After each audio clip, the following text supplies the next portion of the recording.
নানা কোয়াকো বনসাম বিশ্বকাপ ফুটবলে সেখানে খেলা দেখতে গিয়েও ব্ল্যাক ম্যাজিক করেছে। আসলে এটা খেলার মধ্যে প্রভাব পড়বে কিনা? আসলে ব্ল্যাক ম্যাজিকটা এমন, এটা করলে কিছু প্রভাব পড়তে পারে এবং দুষ্ট চক্রের এই ব্ল্যাক ম্যাজিকের দ্বারা দুষ্ট চক্রের বিভিন্ন ক্ষতি হতে পারে। আমরা কোনোটারই পক্ষে না, ব্ল্যাক ম্যাজিকেরও পক্ষে না, এই ফুটবল খেলারও পক্ষে না। এই ফুটবল খেলা যেভাবে ধ্বংস হওয়া দরকার, এটা জোয়ার একটা কারখানা। মুসলিম উম্মার সবচেয়ে বড় ইবাদত বিনিষ্টকারী সবচেয়ে ক্ষতিকর হচ্ছে এই মুসলিম উম্মার জন্য এই খেলার টাইম। এবং দেখা যায় মুসলিম উম্মা এতটা বেশি ক্ষতির মধ্যে নিমজ্জিত হচ্ছে এই খেলাকালীন সময়ে, আমরা অনেকে কল্পনা করতে পারছি না। তো সুতরাং এই বনসাম নামের যে ব্যক্তি এই সময় সে ব্ল্যাক ম্যাজিক করেছে, আমরা যেটা দেখেছি ভিডিওটা ভাইরাল হয়ে গেছে। আসলে ব্ল্যাক ম্যাজিকটা এত সহজ জিনিস না। এটা আমরা যত সহজে এখন বাংলাদেশে একেবারে পুতুল দিয়ে মাছ দিয়ে বিভিন্নভাবে ব্ল্যাক ম্যাজিক করে ফেলতেছি, এটা কিন্তু এত সহজ জিনিস না। ব্ল্যাক ম্যাজিক একটা মানুষকে তিল তিলে শেষ করে দিতে পারে। নবী করিম সাল্লাল্লাহু আলাইহি ওয়াসাল্লামের উপরেও যখন ব্ল্যাক ম্যাজিক করা হয়, আল্লাহর রাসূল সাল্লাল্লাহু আলাইহি সাল্লাম, আপনি চিন্তা করতে পারেন, তিনি 6 মাস ধরে অসুস্থ হয়ে গিয়েছিলেন।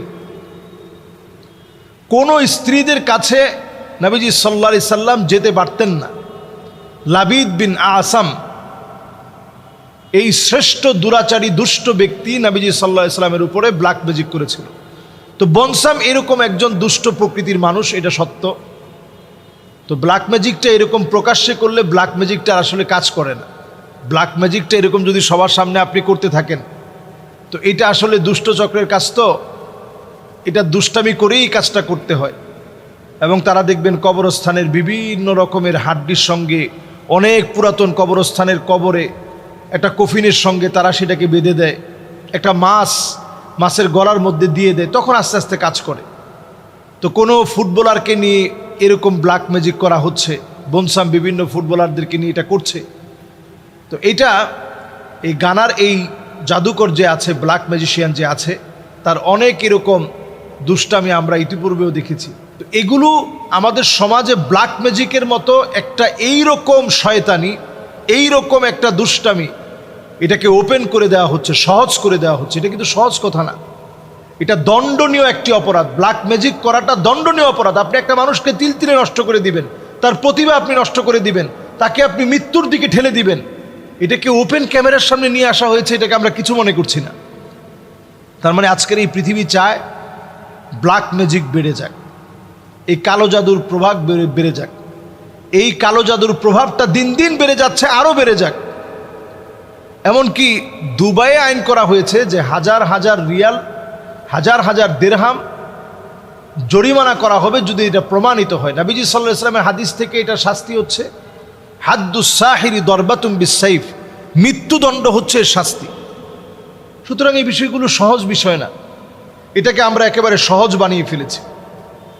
আমরা এই সময়ে এই ব্ল্যাক ম্যাজিকগুলো দেখে আমরা আরও অনেক কিছু দেখব, যে এই খেলার ভিতরে বাল দেবতার যে পূজা, সেই পূজা শেখানো হচ্ছে, বাল দেবতার পূজা শেখানো হচ্ছে, 2 আঙ্গুলকে উঁচিয়ে সেলিব্রেট করা শেখানো হচ্ছে, তৃত্ববাদকে প্রমোট করার জন্য 3 আঙ্গুল উঁচিয়ে তৃত্ববাদকে প্রমোট করা শেখানো হচ্ছে। এরকম এই খেলার ভিতরে একটা মিশনকে কিন্তু সাকসেস করা হচ্ছে।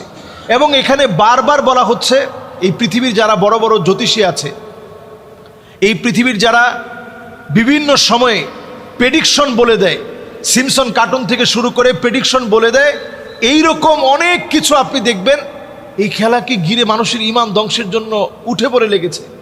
শুধু উঠে পড়ে লেগেছে তা না, এই খেলাকে ঘিরে মানুষের ঈমান কি করে ধ্বংস করা যায়। দেখবেন যারা প্রেডিকশন বলে আগামীর পৃথিবীতে কি ঘটতে যাচ্ছে, তারা দেখবেন বলবে এলিয়ন মাঠে এসে, এরপরে এলিয়ন দেখবেন খেলোয়াড় সহ দর্শকদেরকে উঠিয়ে নিয়ে যাবে। এটাও মানুষের বিশ্বাস করা লাগবে। তবে আমি বলছি, এবারের বিশ্বকাপে অনেকগুলো বিপর্যয় ঘটবে। এটা আপনারা যারা খেলাপ্রিয় মানুষ, আপনাদের চোখের সামনে চলে আসবে, মিডিয়ায় চলে আসবে। কারণ আল্লাহ রাব্বুল ইজ্জাতুল জালাল এই সময়টাতে অবশ্যই তাদেরকে তাদের এই অট্টহাসির শাস্তি আল্লাহ তাআলা দিবেন। ভেনেজুয়েলাতে পরপর 2 বার কয়েক সেকেন্ডের ব্যবধানে যে ভূমিকম্প তছনছ করে দিল, এটা যে আমার দেশের মধ্যে আসবে না, এটা যে আমার দেশে হবে না, আমরা কি করে ভাবতে পারি? একটা পরিকল্পিত নগরী ভেঙে তছনছ হয়ে গেছে, মৃত্যুপুরীতে রূপ নিয়েছে। আপনি ভেনেজুয়েলার দিকে তাকিয়ে দেখেন, এটা একটা মৃত্যুপুরী হয়ে গেছে এখন। আর সেখানে আমাদের দেশে অপরিকল্পিত নগরায়ন বলতে যা বোঝায় পুরাটাই আমাদের দেশে আছে। এই দেশে যদি এরকম একটা ভূমিকম্প হয়, আমাদের বাঁচার কোনো উপায় নেই। দেশটা পিছিয়ে পড়বে শত শত বছরের জন্য। মানুষ উদ্ধার হওয়া তো দূরে থাক, এই শহর একেবারে বসবাস চলাচলের অনুপযোগী হয়ে যাবে। বিল্ডিংগুলো সব মুখ থুবড়ে পড়বে, সবগুলো সেজদা অবনত হয়ে যাবে। আজকে বড় আফসোস, এত দেশের বিপদগুলো আমরা দেখি। বড় বড় ভূমিকম্প আসার আগে পূর্ব দিকে ভূমিকম্প আসবে, এরপরেও আমরা বুঝি না আমাদের জন্য আযাব চলে আসতেছে। এই যে পূর্ব দিক, মানে মায়ানমারকে আপনি পূর্ব দিক ধরতে পারেন, ইন্ডিয়াকে ধরতে পারেন, এরপরে আপনার এই বদ্বীপের মতো ছোট্ট বাংলাদেশের আশেপাশের যে দেশগুলো আছে সবগুলারই আপনি পূর্ব দিকের দেশ হিসাবে যদি ধরেন, এই পূর্ব দিকে ভূমিকম্প হবে।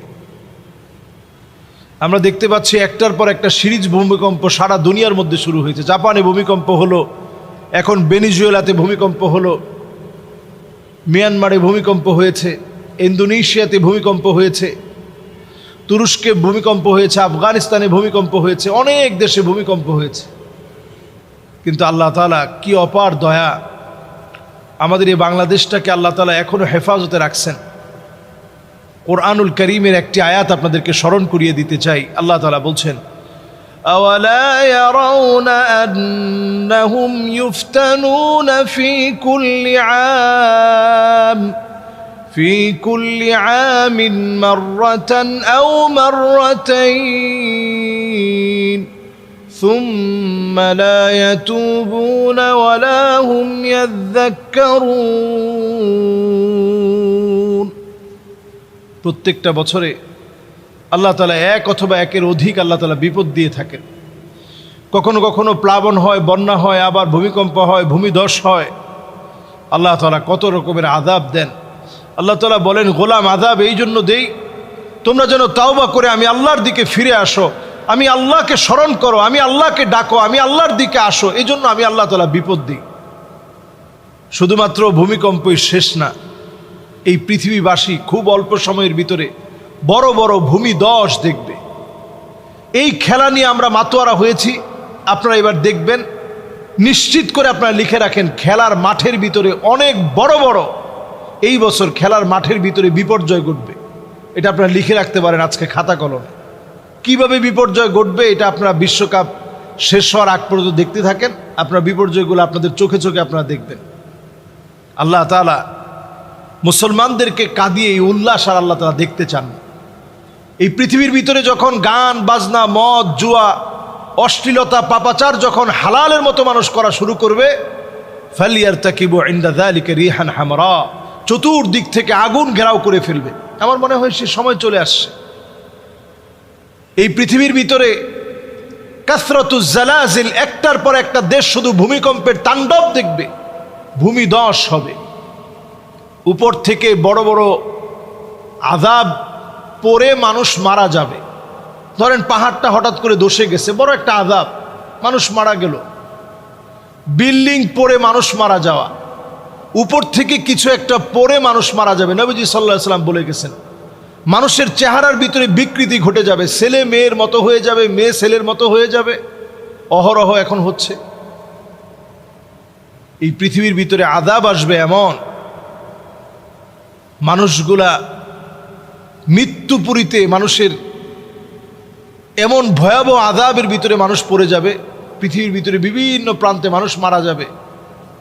কেন মারা যাবে? আল্লাহ তাআলা প্রতিশোধ নিতে চান না। আল্লাহ তাআলা চান যে মানুষগুলো একটু দেখে আল্লাহর দিকে যেন ফিরে আসে, একটু তওবা করে, একটু যেন আল্লাহকে আল্লাহ বলে ডাক দেয়।